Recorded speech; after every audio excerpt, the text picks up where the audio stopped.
Tu apprends le français à un niveau avancé, B2, C1 ou C2.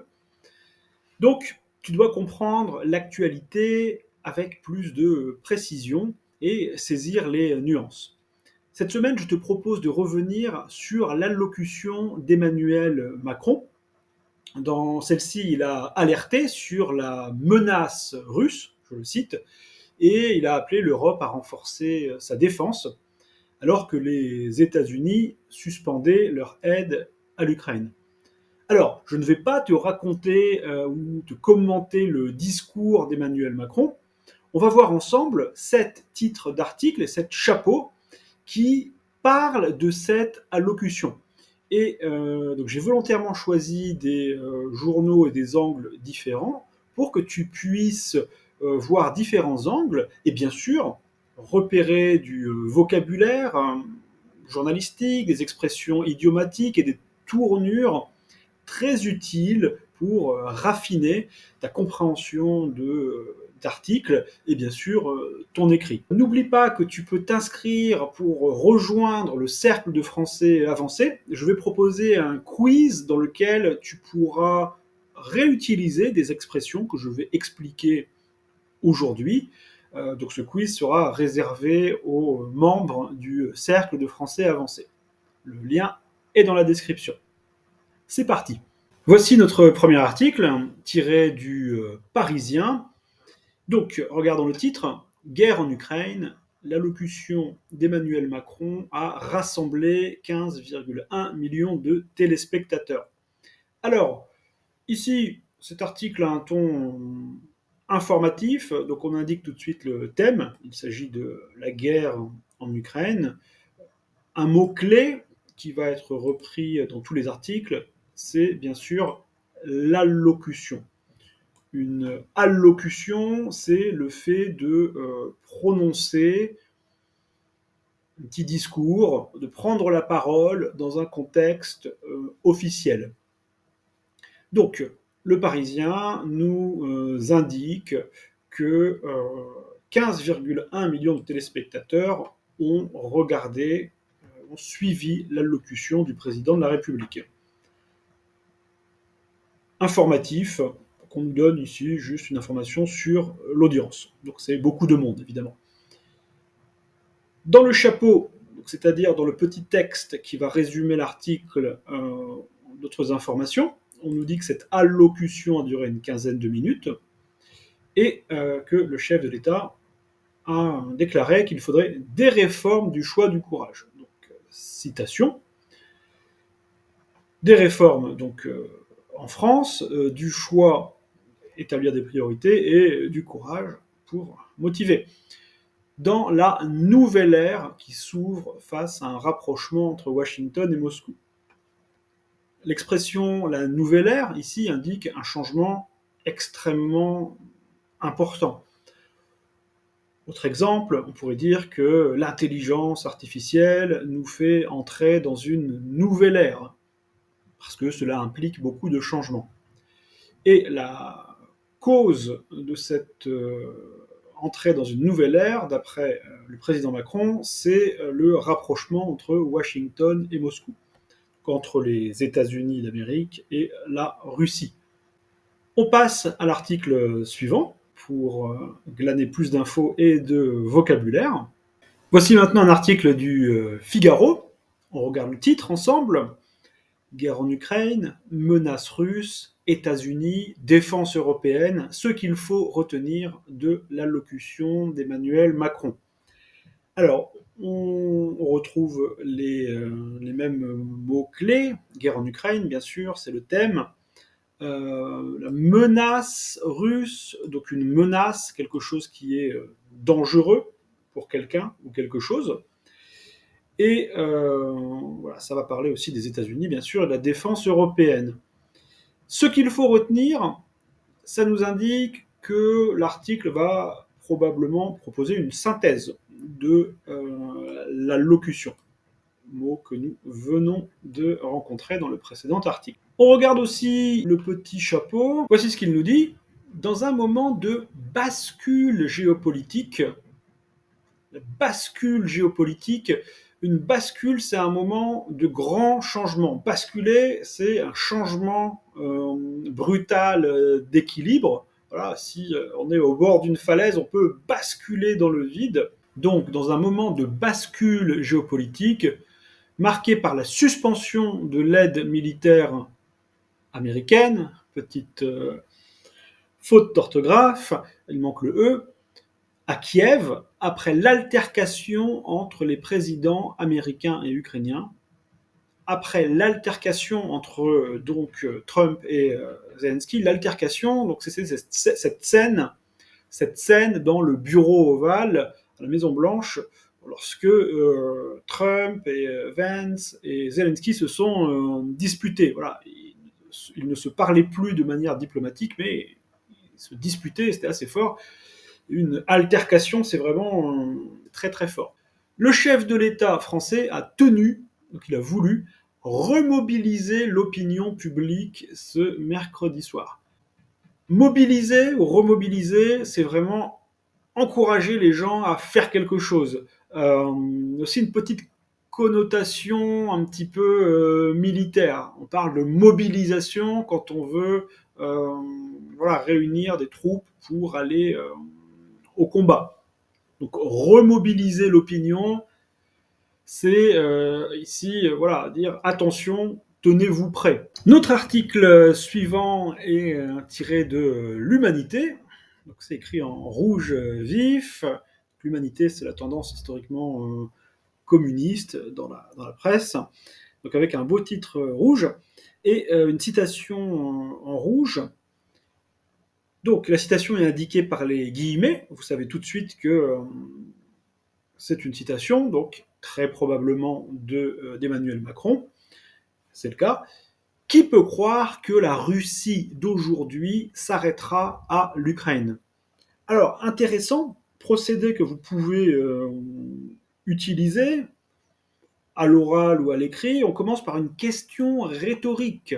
Qui peut croire que? Macron pourrait dire personne ne peut croire que ou je ne crois pas que, mais cette façon de poser une question qui est une fausse question, puisqu'il a déjà la réponse, parce qu'il pense que la Russie ne s'arrêtera pas à l'Ukraine et continuera à envahir d'autres pays.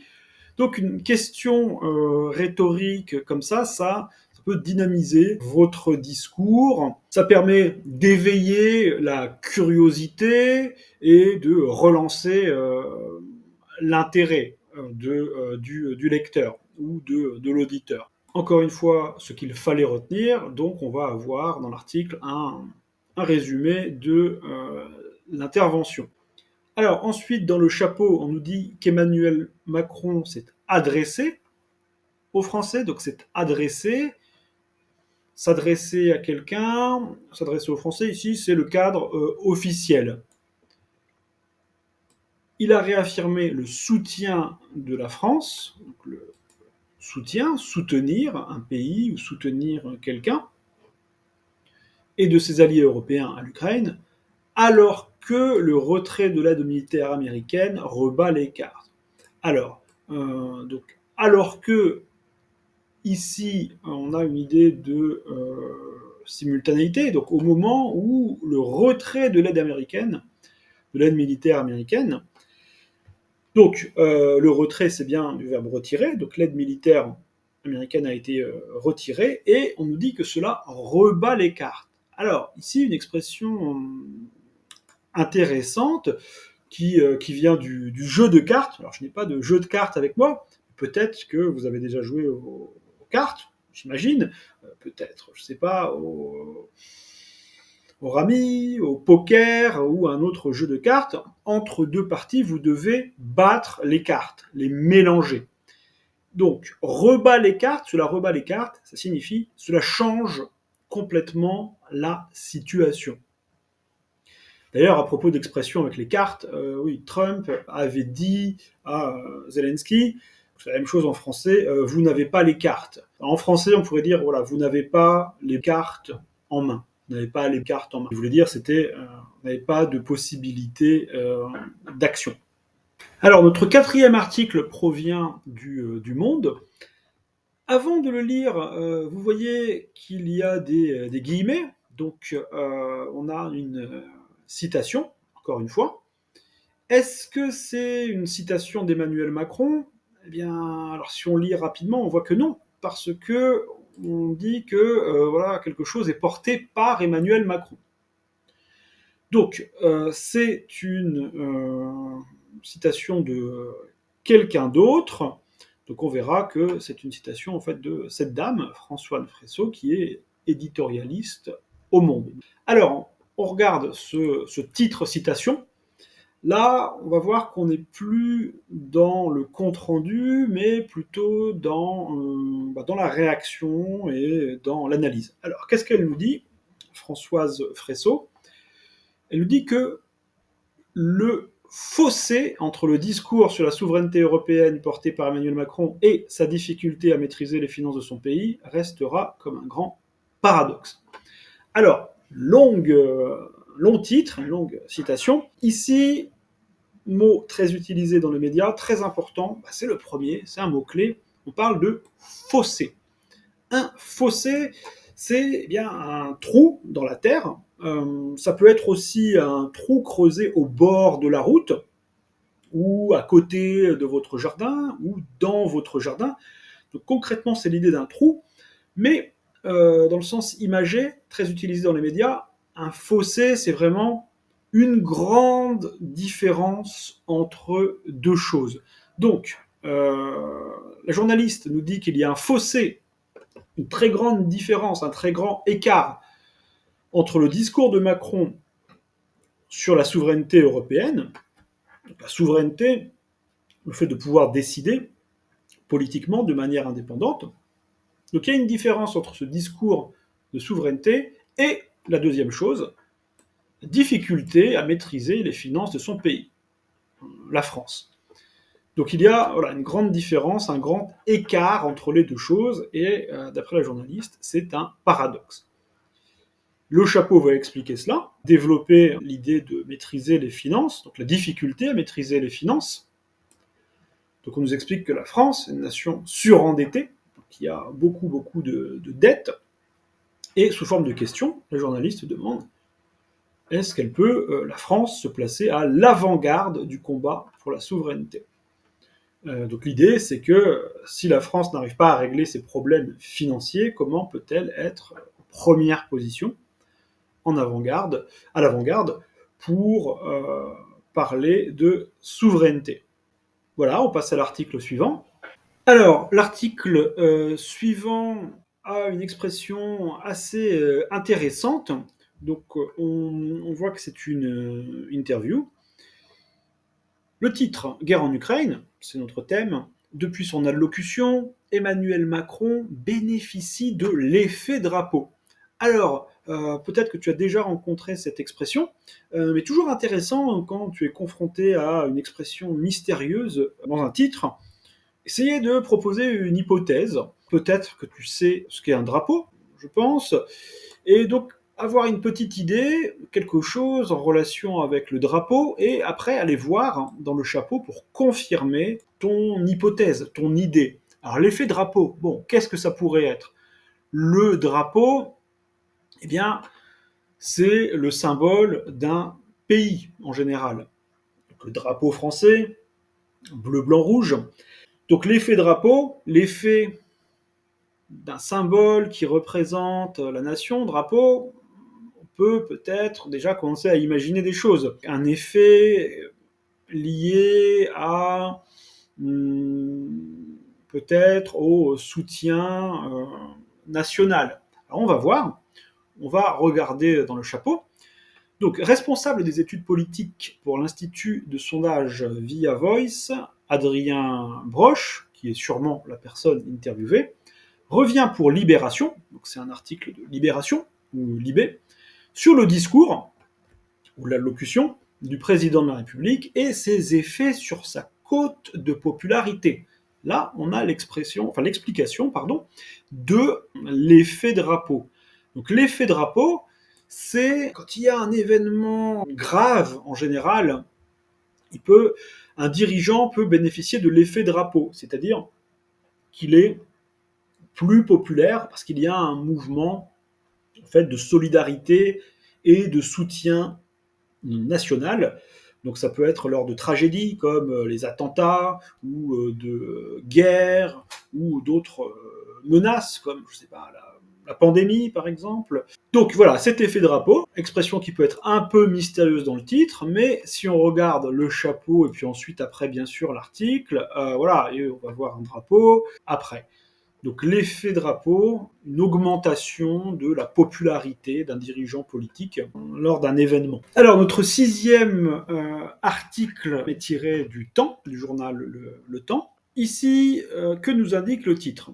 L'allocution d'Emmanuel Macron sur la Russie fait réagir en France par sa dureté et ses perspectives budgétaires. Alors, c'est intéressant, donc le Temps, quotidien suisse, ici, va donner les réactions en France, comment les gens réagissent en France. Structure intéressante dans la phrase, donc cette allocution a fait réagir par sa dureté et ses perspectives budgétaires. Alors ici, par quelque chose, ça va indiquer la cause. Donc il y a deux causes, la dureté et les perspectives budgétaires. Donc je vous donne un autre exemple dans un autre contexte. Son travail a fait réagir ses collègues par son absence de rigueur. Dans ce cas-là, la cause, c'est l'absence de rigueur. Donc ici, on va expliquer que l'allocution de Macron en France, qui a été jugée par certains comme dure, et l'autre partie était inquiétée par les perspectives budgétaires. Explication dans le chapeau.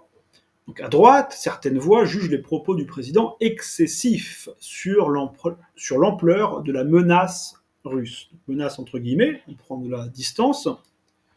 L'ampleur de la menace, donc l'ampleur de quelque chose, mot intéressant, l'ampleur, c'est la gravité ou les dimensions d'un phénomène. Ici, la gravité potentielle. Donc, à droite, on juge que dans son allocution, Macron exagère l'importance de cette menace russe. À gauche, donc sur la partie gauche de l'échiquier politique, on se soucie plutôt du fait que le réarmement, le fait de fabriquer de nouveau des armes, provoque des coupes ailleurs. Alors, des coupes, langage politique, budgétaire, c'est-à-dire, eh bien, si, alors Macron a dit, je crois, qu'il n'augmenterait pas les impôts, mais s'il faut dépenser plus pour le réarmement, ça peut impliquer des coupes dans d'autres domaines. Des coupes, ça signifie bien des diminutions dans les budgets, par exemple, peut-être de la santé ou de l'éducation. Donc une coupe, vous voyez bien l'image, c'est diminuer l'argent dans une partie ou dans un secteur d'un budget national. Le dernier article que j'ai choisi provient du Courrier international. Alors, si vous connaissez le Courrier international, vous savez que c'est une sélection d'articles du monde entier traduits en français. Donc, c'est souvent très intéressant pour avoir des points de vue divers du monde entier. Donc, vous voyez la rubrique « La France vue de l'étranger », Emmanuel Macron, et on sait d'où va venir le point de vue de l'article, puisque ça commence par « vue de Moscou ». Donc on va avoir un article qui va nous indiquer comment la Russie, ou en tout cas la presse russe, a réagi à l'allocution du président français. Il y a un mot-clé qui sera peut-être nouveau dans ce titre. La presse russe étrille Emmanuel Macron après son allocution télévisée. Toujours intéressant, comme je le disais pour un article précédent, quand vous avez un mot comme ça, essayez d'avoir une petite idée. À votre avis, est-ce que la réaction a été positive, négative, très négative? Bon, si vous connaissez un peu la situation, je pense que, même avec ce que je vous ai dit dans les articles précédents, je pense que vous pouvez deviner que c'est pas une réaction très positive. Et en fait, si vous allez regarder le sens de étrier, étrier, c'est ce qu'on fait quand on veut brosser un cheval ou certains animaux, je pense une vache ou un bœuf aussi. C'est une brosse avec laquelle on va frotter. Mais c'est une brosse très très dure. Ça s'appelle une étrille d'ailleurs. On va étriller. Et ici, ça signifie, par image, critiquer, mais critiquer de manière très très forte. C'est-à-dire, c'est une critique totale et totalement négative. Par exemple, autre contexte, la critique a étrillé ce film français. C'est-à-dire que la critique a dit que ce film était nul sur tous les plans. Alors, il y a donc une petite explication dans le chapeau de cette critique très vive de la presse russe. Donc on a d'abord le résumé de la situation, que vous connaissez déjà. Donc dans une adresse télévisée aux Français, une adresse, vous avez au moins deux synonymes maintenant, un discours, une allocution, tout ça c'est la même chose. Il s'est adressé aux Français, on peut dire aussi une adresse, c'est assez officiel. Donc dans une adresse télévisée aux Français, le président français a dénoncé la menace russe, dénoncé quelque chose, montrer, avertir sur le danger de quelque chose. Il a dénoncé la menace russe pour la sécurité européenne. Donc, on pourrait reformuler, il a aussi voulu montrer le danger de ce qu'il appelle la menace russe pour la sécurité européenne. Un discours qui a fait réagir la presse russe proche du Kremlin. Alors le Kremlin, procédé intéressant, c'est comme quand on dit le bureau ovale pour Washington, pour parler des États-Unis d'Amérique. Donc le Kremlin, ici, ça désigne la Russie et le gouvernement russe. Donc un discours qui a fait réagir la presse russe, proche du Kremlin, pour qui Emmanuel Macron, citation de la presse, se sert de la Russie pour faire peur aux Français. Ça, je pense que ça va. Et ensuite, on dit, et donc la rhétorique nucléaire est hautement belliqueuse. Alors la rhétorique nucléaire, ici rhétorique, est utilisée de façon péjorative. C'est-à-dire que, ok, il utilise le thème du nucléaire, car Macron rappelait dans son allocution que la France est une puissance nucléaire, donc avec des centrales nucléaires, mais aussi des bombes. Et donc la rhétorique nucléaire, c'est parler en utilisant la thématique nucléaire, mais juste de manière rhétorique, c'est-à-dire euh, utiliser pour faire de l'effet, mais sans un fond réel. Mais en tout cas, cette rhétorique nucléaire, cette utilisation du thème nucléaire, d'après ces points de vue, est hautement belliqueuse. Belliqueuse, c'est l'adjectif pour quelqu'un qui veut absolument faire la guerre.